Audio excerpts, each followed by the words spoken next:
I am sure দয়া স্যারই আসবেন। আমি তো ওনার ফ্যান। দেখবি কলেজের দরজা ভেঙে একেবারে এন্ট্রি নেবেন। Goosebump moment. অভিজিৎ স্যারই আসবেন, এই ধরনের কেস উনি হ্যান্ডেল করেন। And what about ACP sir? উনি তো সিনিয়র, তাই না? আই হোপ পুরো টিমই চলে আসুক, এক সুযোগে সবার সঙ্গে সেলফি নিতে পারবো।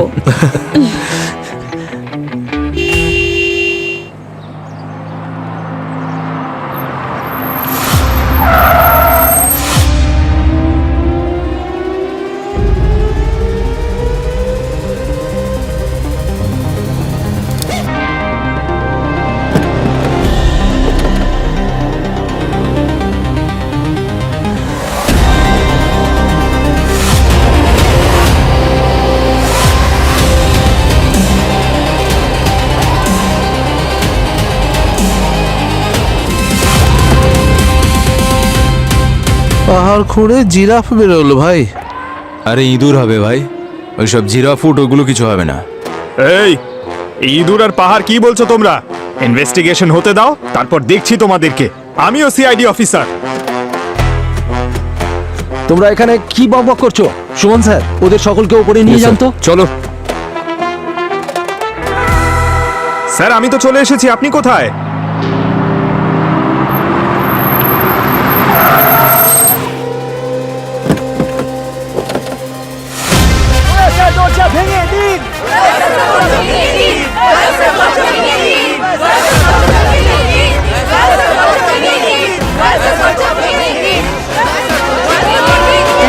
চলে এসেছে, সব সলভ হয়ে যাবে। নিশ্চয় নিশ্চয়, ঠিক বলেছিস। এই দুঃখের মুহূর্তে এরা এরকম আনন্দ করছে কি করে? এদের প্রিন্সিপাল মারা গেছে না? জানি না স্যার, আমার তো মনে হচ্ছে ওরা কোনো প্র্যাঙ্ক করেছে। ওরা শুধু আপনাকে দেখতে চায়। আচ্ছা চলো ভেতরে গিয়ে দেখি। আচ্ছা প্রিন্সিপালের লাশ কোথায়? স্যার আসুন, ফোর্থ ফ্লোরে।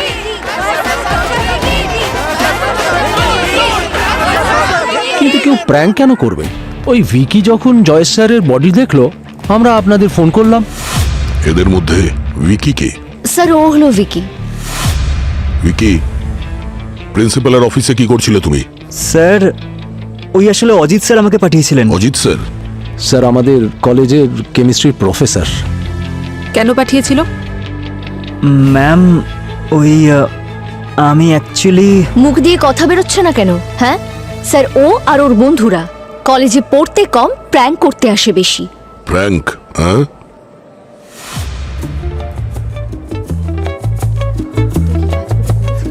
আজ বানাবো আমরা viral content.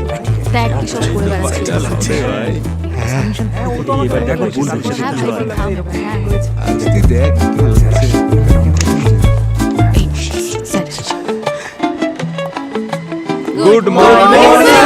Sorry, 5 minute late করে ফেলেছি। বই বের করো সবাই।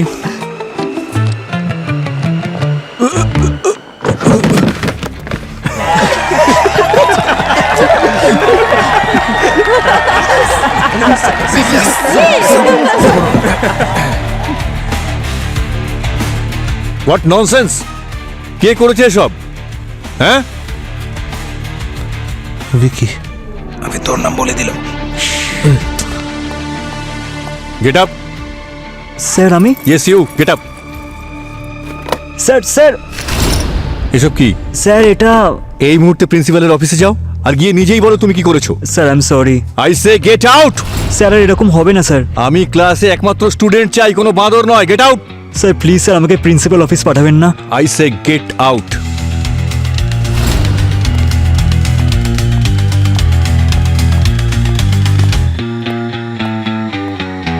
বাইরে আয় তুই।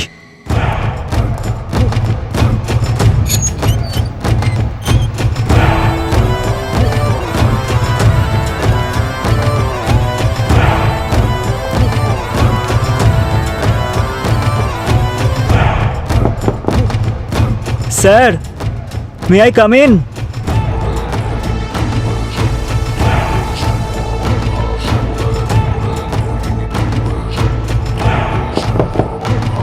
স্যার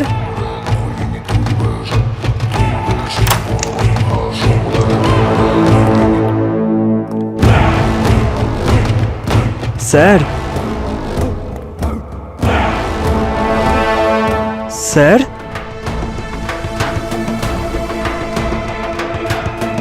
স্যার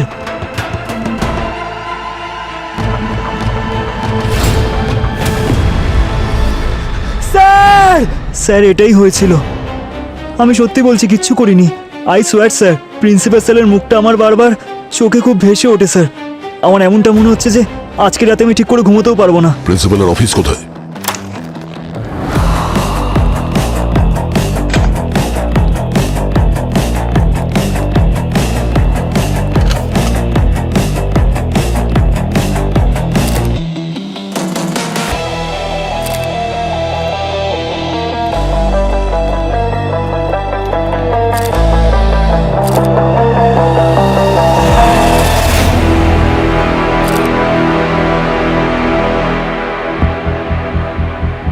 হ্যাঁ দয়া, কিছু পেলে নাকি? হ্যাঁ, এই দেখো, গলায় স্ক্র্যাচ মার্কস আছে আর নখ ভেঙে চামড়ায় আটকে আছে। আচ্ছা, হ্যাঁ,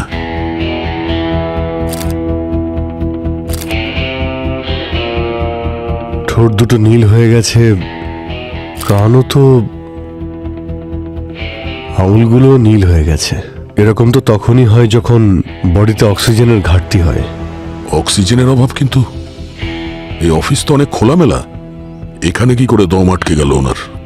সেটাই তো।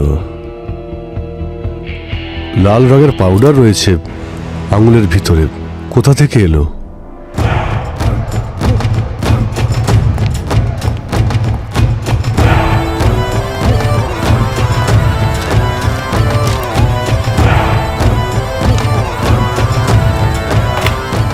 স্যার, শুধু আঙুলেই দেখা যাচ্ছে।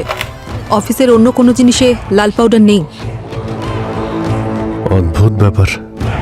তাহলে পাউডার আঙুলের মধ্যে এলো কি করে? মারা গেছে তো শ্বাস বন্ধ হওয়ার কারণে। It's a clear case of অ্যাসফিক্সিয়েশন।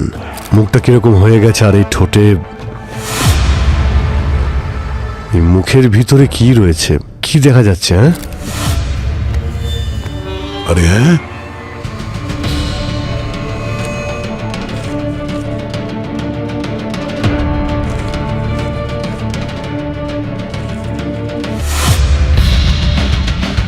পাঁচশোর নোট মুখ থেকে বেরিয়ে এলো।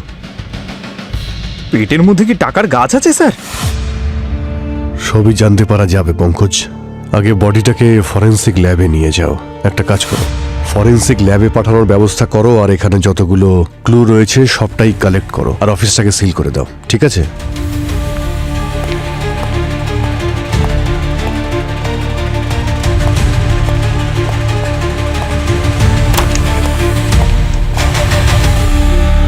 আপনাদের সবার সঙ্গে কথা বলতে চাই। কি বলবো স্যার, প্রিন্সিপাল স্যার একটু অদ্ভুত মানুষ ছিলেন, যথেষ্ট মুডি। কখনো কখনো খুব সম্মান দিয়ে কথা বলতেন, আর কখনো কখনো খুব অপমান করে দিতেন।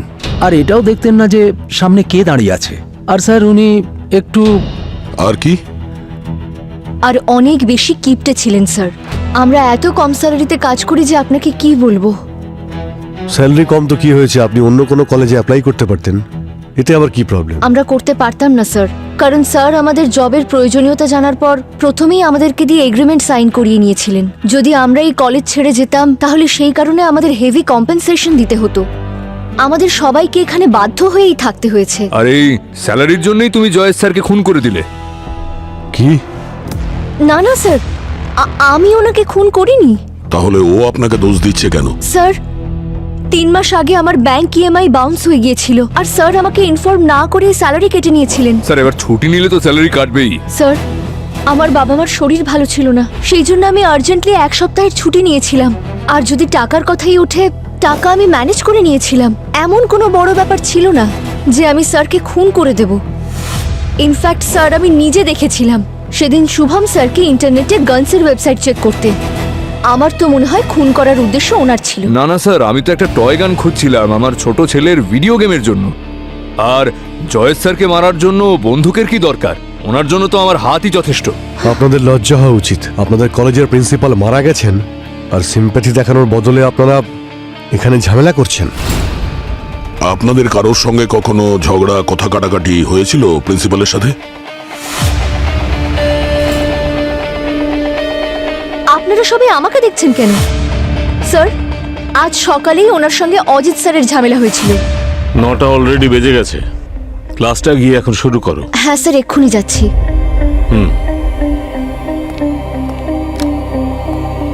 এসো এসো, অর্থলোভী একজন প্রফেসর, আজ কোন টপিক নিয়ে কাঁদতে এসেছো? হ্যাঁ, এসব কি কথা বলছেন স্যার আপনি? আমি সব জানি। বেশি স্মার্ট হওয়ার চেষ্টা করো না। দিল্লিতে রাম কলেজের সঙ্গে তোমার কথা হয়েছে না? কত টাকা খাওয়ালে ওখানে? স্যার ব্যাপারটা টাকার নয়, ওরা আমার রিসার্চে ইনভেস্ট করতে চাইছে, and that's more important for me. আপনার এই চাকরিতে আমার দম বন্ধ হয়ে আসে। আমাকে আমার লাইফে আরো অনেক কিছু করতে হবে স্যার। এইসব করবার আগে কন্ট্রাক্টের ব্যাপারটা একটু ভেবে নিও। যদি ব্রেক করো তাহলে কোর্টে টেনে নিয়ে যাব, কোর্টেতে। তাহলে আপনার যা করার করে নিন স্যার, কিন্তু আমারও একটা কথা মনে রাখবেন, টাকার লোভ আপনার আছে, আমার নয়। চাকরিহীন টিচারদের কম স্যালারিতে রিক্রুট করেন আপনারা। আপনার এই লোভ একদিন আপনাকে শ্বাসরোধ করে মারবে। কে এই mister Ajit? Ajit sir. Ajit sir, Ajit তো এখানে নেই। এখানে নেই? সকালে তো আপনাদের সঙ্গেই ছিল না ও? হ্যাঁ স্যার, আসলে আজ সকালে প্রিন্সিপালের কেবিনে তো আমরা সকলেই গিয়েছিলাম। ইনফ্যাক্ট যখন উইকি চিৎকার করে বললো যে জয়েশ স্যার খুন হয়েছে, তখন তো উনি আমাদের সাথেই ছিলেন। হ্যাঁ স্যার। পালিয়ে গেছে। প্রফেসর অজিতের সমস্ত ডিটেলস চাই আমাদের, ফোন নাম্বার, অ্যাড্রেস, ফ্যামিলিতে কারা কারা আছে, সব কিছু। স্যার, আপনি একবার আমাদের পলিসিসগুলো তো চেক করুন। আমি আপনার জন্য ইন্টারেস্ট রেট কমিয়ে দেবো। হ্যাঁ স্যার, সেটা আপনার সিবিল স্কোরের উপর ডিপেন্ড করে, কিন্তু আপনি সেটা নিয়ে টেনশন নেবেন না, সেটা ম্যানেজ হয়ে যাবে। যখন লোন নেওয়ার কোনো মোটিভই ছিল না, এতক্ষণ ধরে সময় নষ্ট করলি কেন? চল হাট। ম্যাডাম, হ্যাঁ আমরা সিআইডি থেকে এসেছি। বলুন। আচ্ছা মিস্টার অজিত, উনি আপনার হাজবেন্ড না, ওই কেমিস্ট্রি প্রফেসর?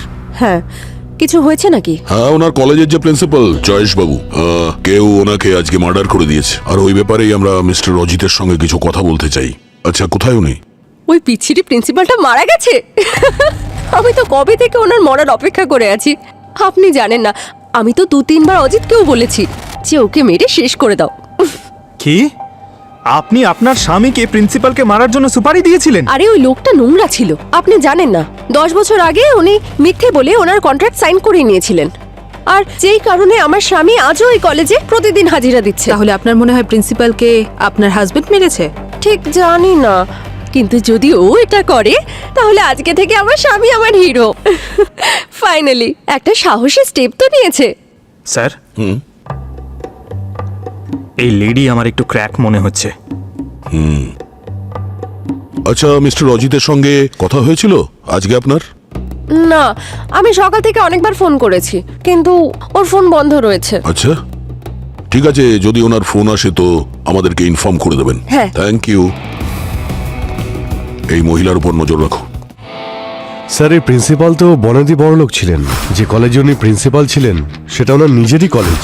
হ্যাঁ, কিন্তু স্টাফেরা কি বলছে? স্যার বলছে উনি নাকি খুব কিপটে ছিলেন, মাইনে ঠিক সময় দিতেন না। কিছু পিয়নরা তো এটাও বলছে যে 2 মাসের স্যালারি তাদের বাকি রয়েছে। হ্যাঁ, কিন্তু শুধু এটুকু কারণ তো হতে পারে না জয়েসকে খুন করার জন্য। কিছু বলা যাচ্ছে না স্যার, আজকাল অনেক কিছুই হতে পারে। কিন্তু স্যার, এই প্রফেসর শুভম আর প্রফেসর বাণী দুজনেই মিথ্যে স্টেটমেন্ট দিয়েছে। প্রফেসর শুভম একটা বন্দুকের জন্য একজন স্মল টাইপ ক্রিমিনালের সঙ্গে কন্ট্যাক্ট করেছিল, আর যখন ও ওখানে ওই দেশি বন্দুকটা নিতে গেল, ওখানে যে ক্রিমিনাল ছিল ও একজন আন্ডার কভার কপ ছিল স্যার। আচ্ছা। হ্যাঁ, আর তারপর ওই প্রফেসর শুভম নিজের বাচ্চার দোহাই দিয়ে ওই টেম্পোরারি ওয়ার্নিং এ ওখান থেকে ছাড়া পেয়ে গেল। হ্যাঁ, কিন্তু এটা তো কখনো হতে পারে না দয়া। কম স্যালারি দিয়েছে বলে বা 2 মাসের স্যালারি দেয়নি তার কারণে গিয়ে দেশি বন্দুক কিনে নিল আর গুলি চালিয়ে দিল। স্যার, আরো একটা কারণ হতে পারে। ওই প্রফেসর শুভমের ছেলে ও ওই কলেজে পড়ে, আর টাইমে ফিস দিতে না পারার জন্য জয়েশ ওকে কলেজ থেকে রাস টিকেট করে দিয়েছিল স্যার। কি? তাহলে হতে পারে শুভমের মনে এ ব্যাপারে কোনো রাগ ছিল। আরে প্রফেসর বাণী? স্যার, বাণী তো এটা সত্যি বলেছিল যে আনপ্ল্যান ছুটি নেওয়ার জন্য প্রিন্সিপাল তার মাইনা ডিডাকশন করেছিলেন, যার জন্য ওর হোম লোনে ইএমআই বাউন্স করেছিল। কিন্তু এটা বলেননি যে এই সময় তার প্যারেন্টসও মারা গিয়েছিল স্যার। ওকে শোক পালন করার সময়ও পর্যন্ত দেয়নি প্রিন্সিপাল। জব হারানোর ভয়ে তাকে খুব তাড়াতাড়ি কলেজে জয়েন করতে হয়েছিল স্যার। কি? Yes sir. এমন নিষ্ঠুর লোক ছিল ওই প্রিন্সিপাল? হ্যাঁ স্যার, কলেজের স্টুডেন্টরাও খুব বিরক্ত ছিল ওনার উপর। ওরা 2nd আর 3rd ইয়ারে উঠলেই ওদের ফিজও বাড়িয়ে দিতেন উনি।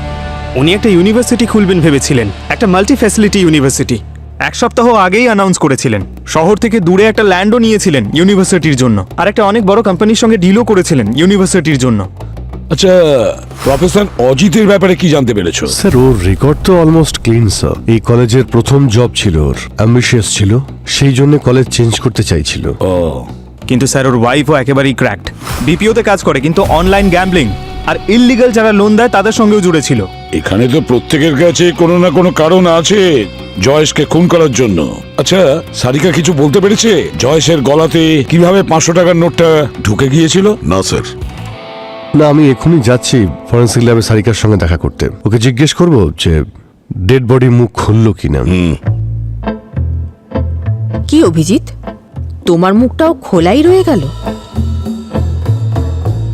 তুমিও না, কি সব অদ্ভুত কথা বলছো বলো তো। তোমাকে দেখলে তো যে কারো মুখ। আমি ডেড বডির কথা বলছি।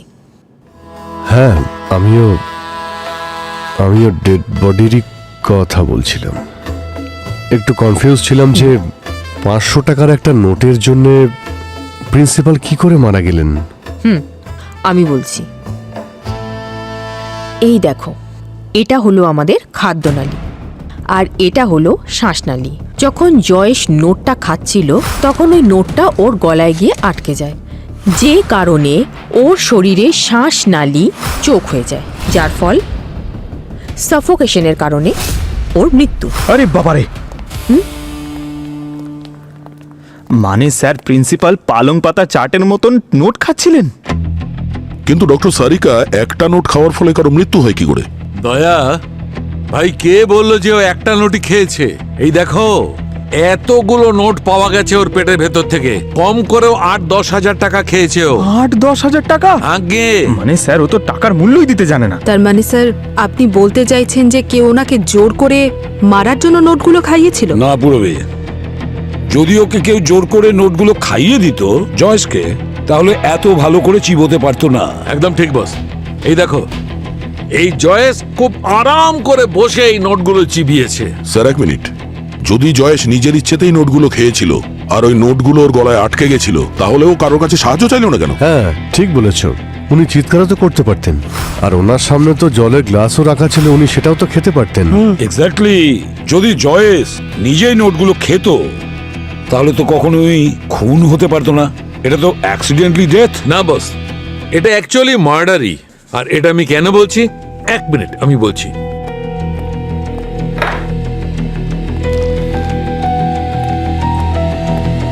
এই দেখো, এটা হচ্ছে জলের গ্লাস।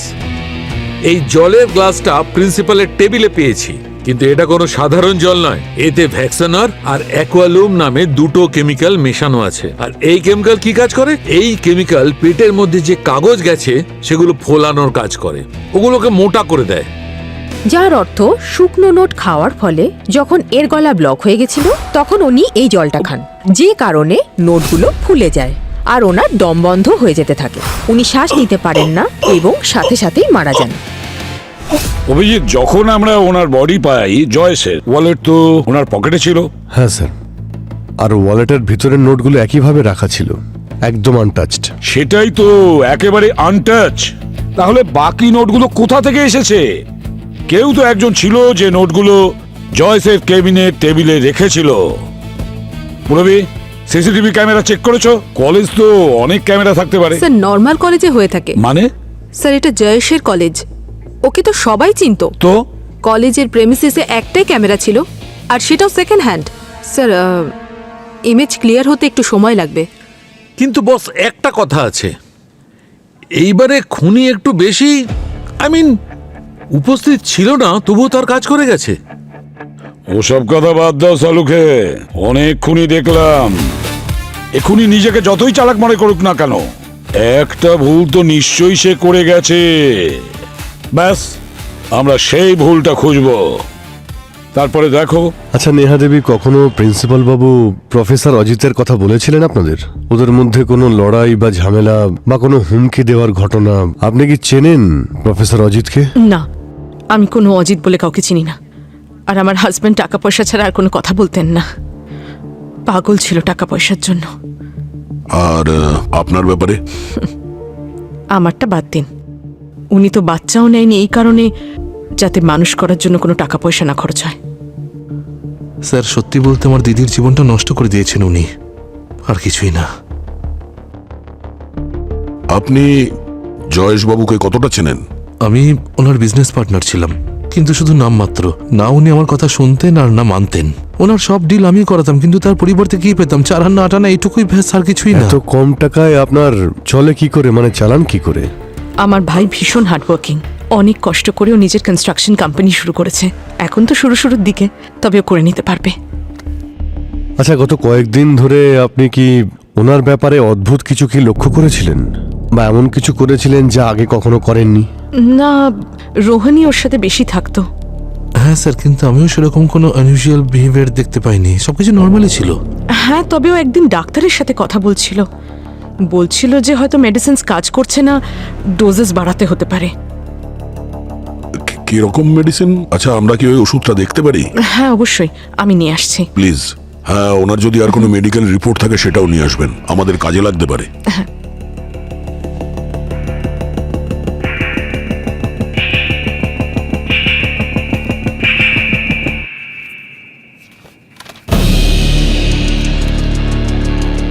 এই পেপারসগুলো ছেঁড়া কেন? আমার হাজবেন্ডের পেপার চেবানোর অভ্যেস ছিল। যেটাই পড়তো না কেন সেটাই অল্প অল্প করে খেত। নিউজ পেপার, বুকস কোনো কিছুই ছাড়তো না।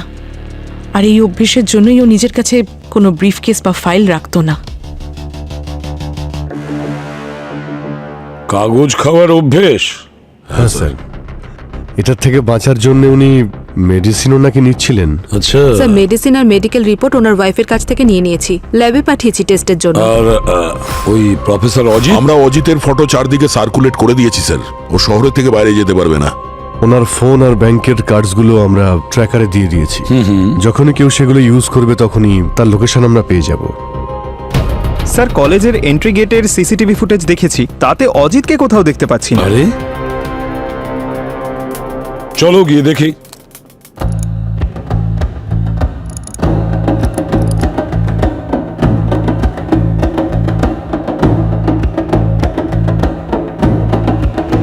তাহলে হতে পারে ও কলেজের অন্য কোনো গেট দিয়ে বেরিয়ে গেছে। আচ্ছা পঙ্কজ, যখন প্রিন্সিপাল কলেজে এসেছিলেন সেই সময়ের ফুটেজগুলো দেখাও, মানে সেই সময় ওনার হাবভাব কি ছিল যদি জানতে পারা যায়।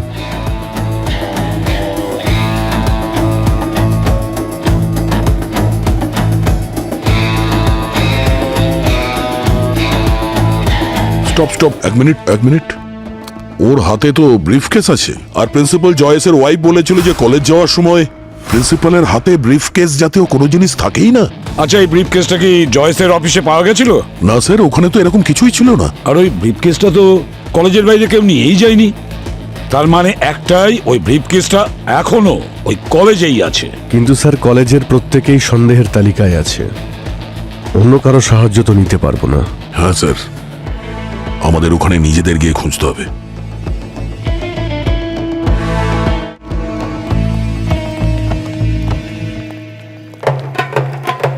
স্যার, আমি হলিউডের ফিল্মে দেখেছিলাম এইরকমই একটা কলেজ ছিল, তাতে ভূত ছিল স্যার। আচ্ছা। আর একটা গ্রুপ অফ স্টুডেন্ট থাকে। হ্যাঁ।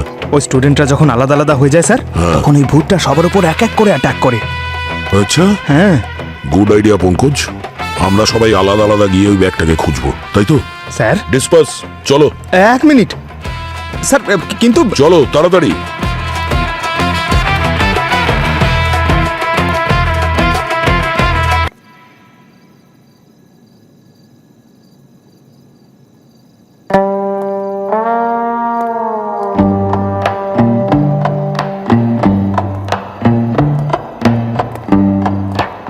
আরে বাবা, কলেজে পড়ার সময় এত ভয় লাগছিল না যতটা পাস আউট হওয়ার পর ভয় লাগছে।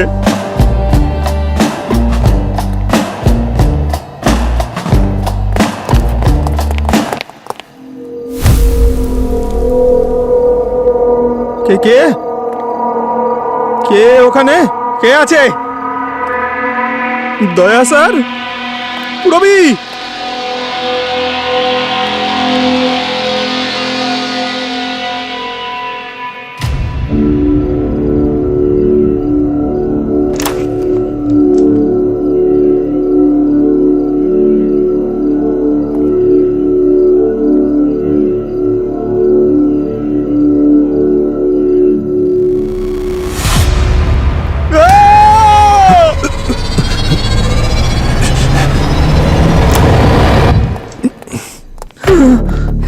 পঙ্কজ, পঙ্কজ, তুমি অ্যাটাক করলে না কেন? আরে আমি ফ্রিজ হয়ে গেছিলাম।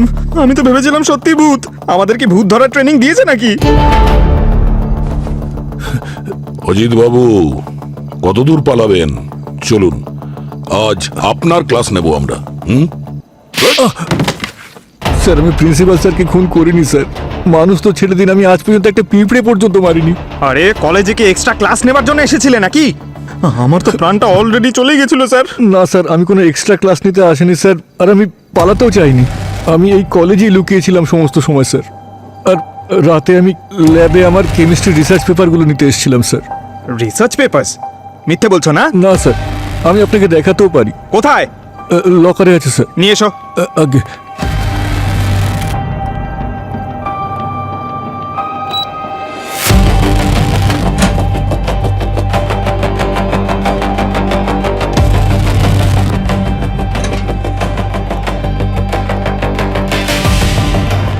এই দেখুন স্যার। স্যার প্রিন্সিপাল স্যার মারা যাওয়ার পর আমার মনে হলো কেস সলভ হতে কলেজ যদি সিল হয়ে যায় তাহলে আমার সমস্ত পরিশ্রম বৃথা হয়ে যাবে। আটকাবে তুমি এইবার মিস্টার অজিত, তাও সারা জীবন জেলে। প্রথমে প্রিন্সিপালকে খুন করেছো তুমি, তারপর নিজের মোবাইল ফোন অফ করে উধাও হয়ে গেলে তুমি। আর এখন এই সব, আমি ইঁদুর মারতে পারি না, পিঁপড়ে মারতে পারি না, এই রিসার্চ পেপার, এইসব আমাদের সামনে এখন চলবে না, বুঝেছো? স্যার আপনি আমার কথা বিশ্বাস করুন বা নাই করুন স্যার, আমি প্রিন্সিপাল স্যারকে খুন করিনি স্যার। আসলে ওই ম্যাম আমার আর প্রিন্সিপাল স্যারের ঝগড়ার কথা শুনতে পেয়ে গেছিল, তাই আমার মনে হলো যে সবার আগে সন্দেহ আমার উপরেই আসবে। টাকার লোভ আপনার আছে, আমার নয়। চাকরিহীন টিচারদের কম স্যালারিতে রিক্রুট করেন আপনারা। আপনার এই লোভ একদিন আপনাকে শ্বাসরোধ করে মারবে। কিভাবে কথা বলছো? অসভ্য, গেট আউট! দেখুন sir, I am really sorry, রাগের মাথায় বলে ফেলেছি। দেখুন আমি এখানে ঝগড়া করতে আসিনি স্যার। এই কলেজে আমার কোনো ফিউচার নেই স্যার। দেখুন আমি লয়ারের কাছ থেকেই এনওসি করে নিয়ে এসেছি স্যার। আপনি প্লিজ এখানে সাইন করে আমাকে কলেজের কন্ট্রাক্ট থেকে রিলিজ দিন স্যার। আমার অলরেডি 10 বছর হয়ে গেছে এখানে স্যার, আমি আর কন্টিনিউ করতে পারবো না স্যার এখানে, প্লিজ স্যার। স্যার সব কি করছেন কি আপনি স্যার? খুব খারাপ ধরনের একটা পেপার, শুধু তো এই পেপারটা ছিঁড়ে চিবিয়েছে। বেশিক্ষণ যদি তুমি এখানে দাঁড়িয়ে থাকো না, তাহলে তোমাকেও চিবিয়ে খেয়ে নেবো। যাও, ক্লাসে যাও, গো।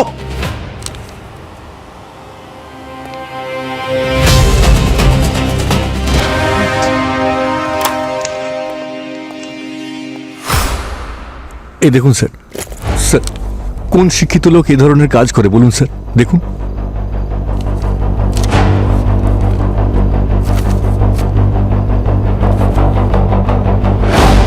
আচ্ছা, যখন আপনি ওনার অফিসে গেলেন তখন ওখানে কোনো ব্রিফ কেস দেখেছিলেন আপনি? হ্যাঁ স্যার দেখেছিলাম, আমি ব্রাউন কালারের ছিল, সামনে টেবিলে রাখা ছিল স্যার। আচ্ছা তখন কটা বাজে? 9টা বেজেছিল। তারপর আমি সোজা আমার ক্লাসে চলে যাই স্যার। 5 মিনিট লেট পৌঁছেছিলাম বলে আমি সমস্ত স্টুডেন্টকে সরি বলেছিলাম। সরি, 5 মিনিট লেট হয়ে গেছি। 5 মিনিট লেট মানে 9:05। হ্যাঁ। আর ক্লাসরুমে পৌঁছানোর কতক্ষণ বাদে আপনি ভিকিকে পাঠিয়েছিলেন প্রিন্সিপালের অফিসে? তা ধরুন ওই 2 থেকে 3 মিনিট পরে। 2-3 মিনিট বাদে, মানে 9:07 কিংবা 8 মিনিট। কিন্তু স্যার ভিকি প্রিন্সিপালের অফিসে 9:30টায় পৌঁছেছিল, আর ওর চিৎকার শুনেই তো সব প্রফেসররা ওখানে গিয়েছিল। স্যার প্রফেসর অজিতের হিসেবে ওনার প্রিন্সিপালের কেবিন থেকে ক্লাসরুমে পৌঁছতে 5 মিনিট লেগেছিল, আর ভিকির ক্লাসরুম থেকে প্রিন্সিপালের কেবিনে পৌঁছতে 20 থেকে 22 মিনিট লেগেছিল। মানে ওই ব্রিফ কেস এই 20-22 মিনিটের মধ্যেই গায়েব করা হয়েছে। এখন এটা জানতে হবে যে এই 20-22 মিনিট এই ভিকি কোথায় ছিল।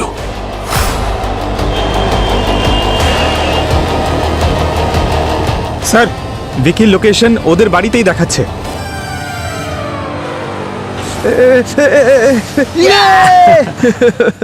চল চল আরেকবার। আরে আয় আয় আয় আয়। দেখো কান্তা দিদি, দেখো তো কে এসেছে। তাড়াতাড়ি। ইয়েস, আরে এবার চলে আয়। কি হলো? ঠিক আছে ঠিক আছে চল। ভাই আমিও খেলবো। দাঁড়া দাঁড়া, আরেকটা খেলে নি, তারপর গেম খেলতে খেলতে তোদের এই লড়াইটা কবে শেষ হবে বলতো ভাই? এই নে খা। দেখ, পিৎজার তোর গন্ধ সাথে- বেরোচ্ছে। পিৎজা পার্টি চলছে নাকি? এ কে রে? সিআইডি এসছে রে। ও হো হো হো হো হো হো। আপনারা এখানে কেন এসেছেন? এটা জানার জন্য যে ক্লাসরুম থেকে প্রিন্সিপালের ঘরে যেটা 5 মিনিটের রাস্তা, তোমার 23 মিনিট কেন লাগলো? আরে ওই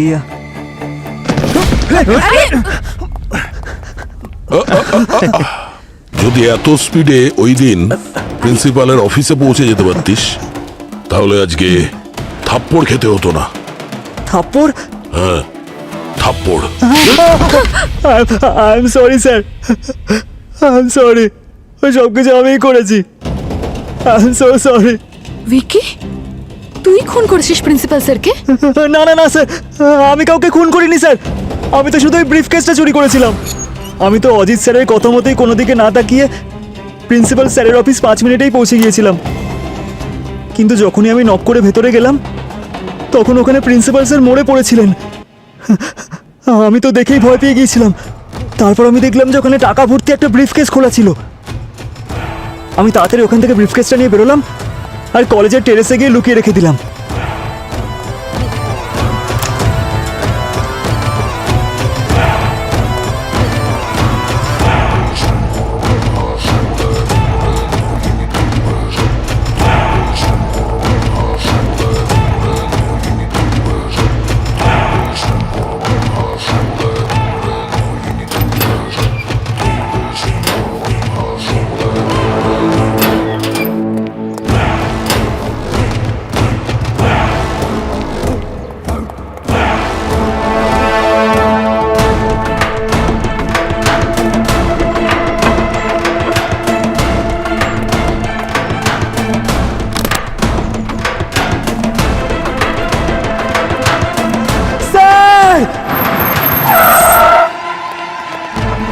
কিছুক্ষণ পর সুযোগ পেতেই আমি আবার কলেজের টেরেসে গিয়েছিলাম।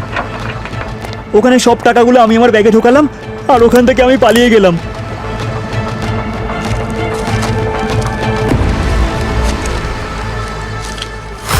যদি উইকি 9:07 প্রিন্সিপালের অফিসে পৌঁছয় তার মানে প্রিন্সিপাল জয়েশের মৃত্যু 9টা থেকে 9:07 মধ্যে হয়েছে।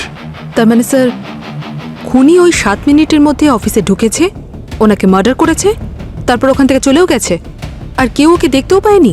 পুরবি এটাও তো হতে পারে যে খুনি ওখানে অফিসে যায়নি, ও যে কোনোভাবে প্রিন্সিপালের অফিসে ওই নোটগুলো পৌঁছে দিয়েছিল যাতে ও মারা যায়। নোটগুলো কোথায়? স্যার ওগুলো ভেতরেই আছে, আমি নিয়ে আসছি। তাড়াতাড়ি।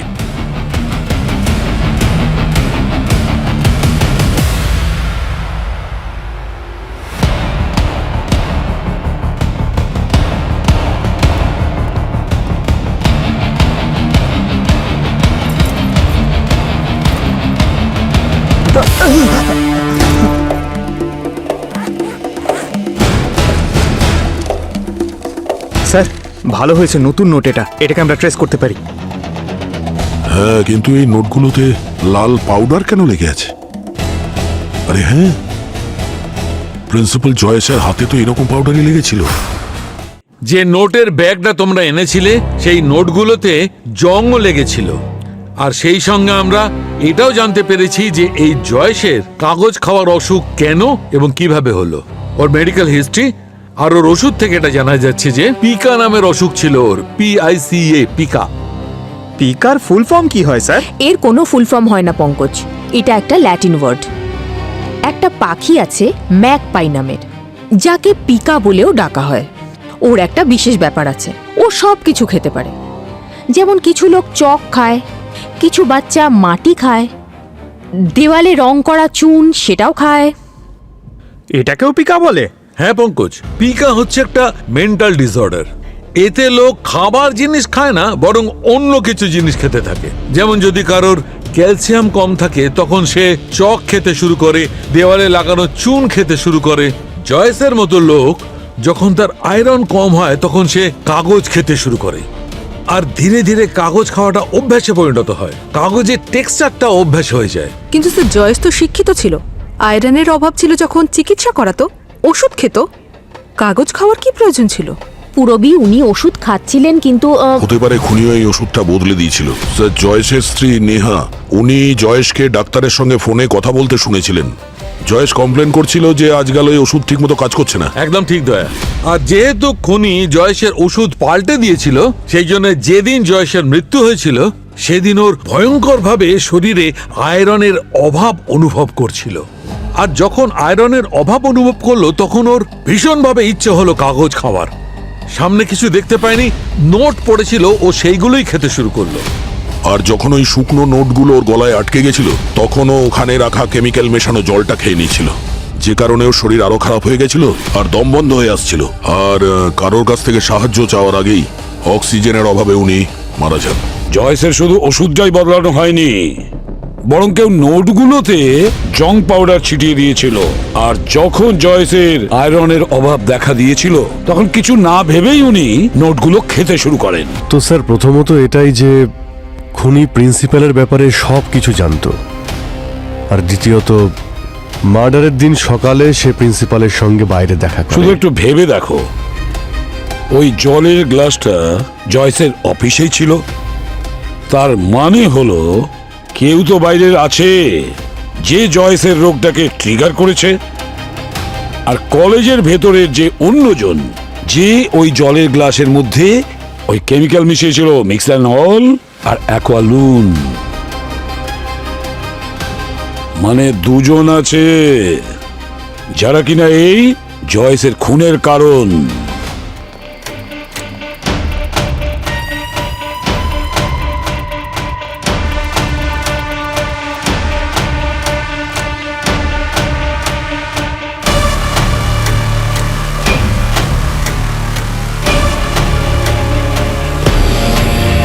তাহলে বুঝতে পেরেছো সবাই?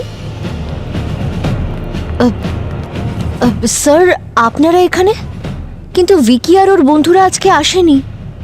আমরা বিকি আর ওর বন্ধুদের সঙ্গে দেখা করতে আসিনি বানি দেবী, আমরা আপনার কাছে কিছু জানতে এসেছি।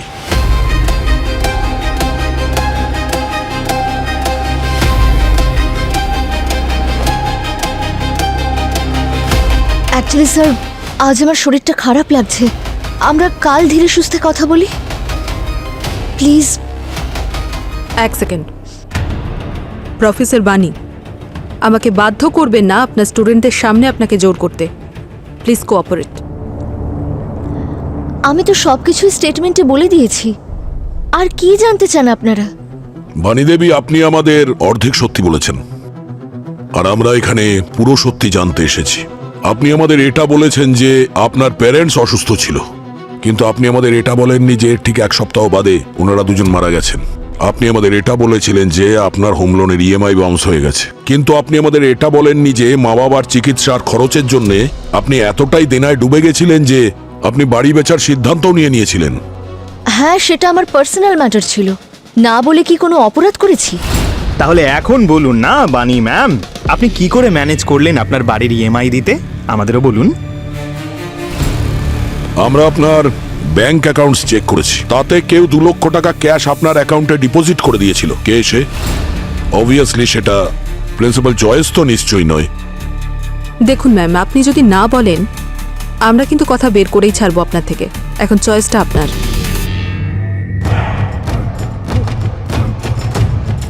I am so sorry sir, actually ওই সময় আমার টাকার খুব প্রয়োজন ছিল, আর যখনই আমি স্যারকে মারার অফার পেলাম আমি সঙ্গে সঙ্গে রাজি হয়ে যাই। I am so sorry sir, আমি সমস্ত সত্যিটা বলবো আপনাদের, আমি জেনে বুঝে কিচ্ছু করিনি।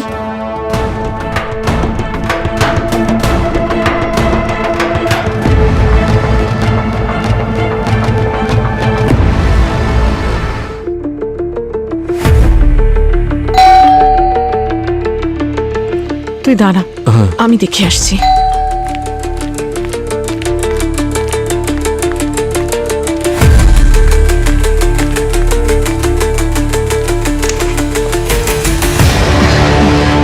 কি ব্যাপার স্যার?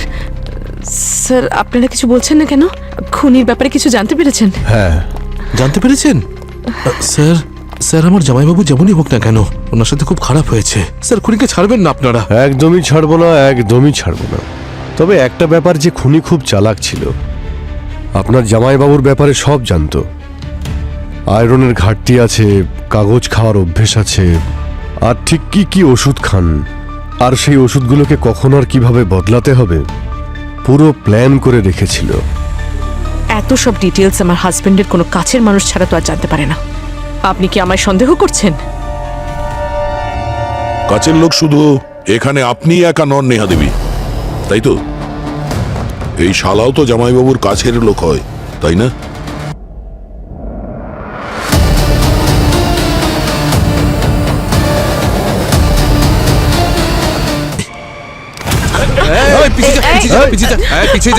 পাগল হয়ে গেছিস নাকি তুই রোহন? চল বলছি।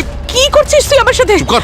তুই যদি এক পা এগোয় না, আমি সবাইকে মেরে ফেলবো। এই রোহন, বোকামি করিস না। বোনকে ছেড়ে দে, বন্দুক নিচে কর। আরে অনেক মাথা নত করে বেঁচেছি আমি, কিন্তু আর নয়। অনেক সহ্য করেছি আমি, কিন্তু এবার আমি নিজের শর্তে বাঁচবো। আর যদি কেউ রাস্তার বাধা হয় তাকে আমি সরিয়ে দেবো একদম। না না না, ভুলভাল কাজ একদম নয়। তুমি এখান থেকে বেঁচে ফিরতে পারবে না। এগিয়েও না বলছি, মেরে দেবো কিন্তু আমি। এই শুনলি না স্যার কি বললো?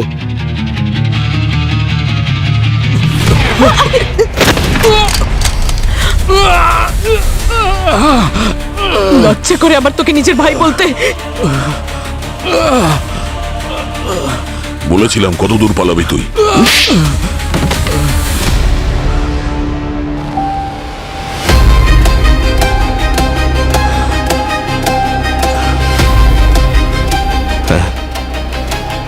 জামাইবাবুকে আমি খুন করেছি, সব প্ল্যান আমি করেছিলাম।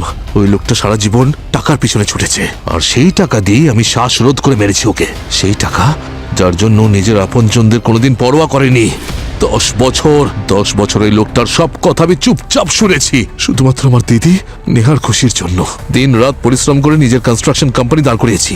জামাইবাবু জানালো যে নিজের একটা ইউনিভার্সিটি লঞ্চ করতে চাই, নতুন ইউনিভার্সিটি। তখন ভাবলাম যে সেই কন্ট্রাক্টটা আমাকে দেবে, কিন্তু না, ও অন্য একজনের সঙ্গে হাত মিলিয়ে নিল, শুধু একটাই কারণ, যাতে আমি ওর মতো সাকসেসফুল হতে না পারি। তাহলে ঠিক এই কারণের জন্য তুমি ওনাকে মার্ডার করার প্ল্যান করেছিলে? না স্যার, আপনি বুঝবেন না, এটা একদিনের রাগের ফল নয় স্যার। ও বিজনেসে আমার সব রকম সুবিধা নিত, কিন্তু কোনোদিন সম্মান করেনি। কিন্তু একদিন মনে হলো ব্যাস অনেক হয়েছে, অনেক সহ্য করেছি অসম্মান।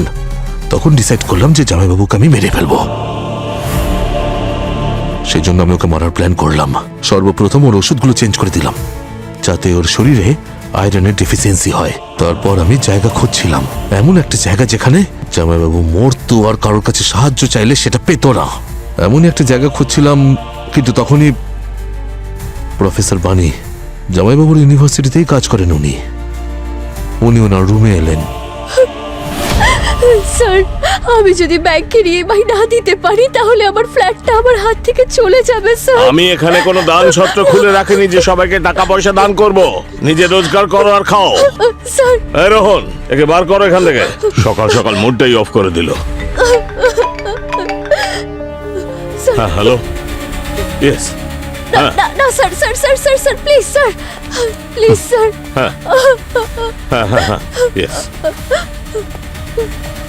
আমি আপনাকে বের করতে আসিনি, আপনি একটু রিল্যাক্স হন। দেখুন, আপনি চাইলে আমি আপনাকে সাহায্য করতে পারি। আপনি না একটা কাজ করুন, এই কার্ডটা রাখুন আমার, আর এখান থেকে বেরিয়ে গিয়ে আমাকে ফোন করবেন, ঠিক আছে? আরে প্লিজ প্লিজ প্লিজ, হাত জোর করবেন না, হাত জোর করবেন না প্লিজ। আমার প্রবলেমের সলিউশন নিজে থেকেই আমার কাছে চলে এলো, আর এটাই ছিল আমার কাছে মোক্ষম সুযোগ। জামাইবাবুর অফিস একদম পারফেক্ট জায়গা ছিল ওকে মারার জন্য। স্যার, ওর অফিসে ওকে কেউ পছন্দ করতো না, তাই ওর অফিসে খুব একটা কেউ যাতায়াত করতো না। আর আমি প্রফেসর বানিকে টাকার বদলে ওর পানীয় জলে কেমিক্যাল মেশানোর জন্য রাজি করিয়ে নিলাম। আর সেদিনই বিল্ডারের টোকেন এসেছিল, আর সেই টোকেনটা আমিই নিয়ে এসেছিলাম। জামাইবাবুকে কলেজের বাইরে সেই ব্যাগটা আমি ধরিয়েছিলাম, কিন্তু ও জানতো না যে সেই নোটগুলোতে আমি শুকিয়ে যাওয়া মোর্চের পাউডার মিশিয়ে দিয়েছিলাম। আর যখন জামাইবাবু অফিস পৌঁছলো, ততক্ষণে পিকা লেভেল বেড়ে গিয়ে ট্রিগার হয়ে গিয়েছিল।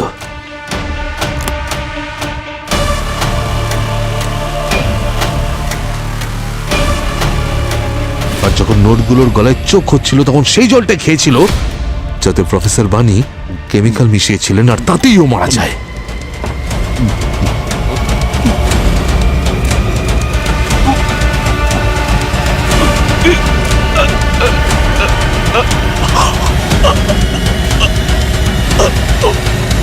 আমার কাছে অন্য কোনো রাস্তা ছিল না স্যার, নাহলে ট্রাস্ট মি আমি কোনোদিনই আমার দিদির হাজবেন্ড আমার জামাইবাবুকে মারতাম না।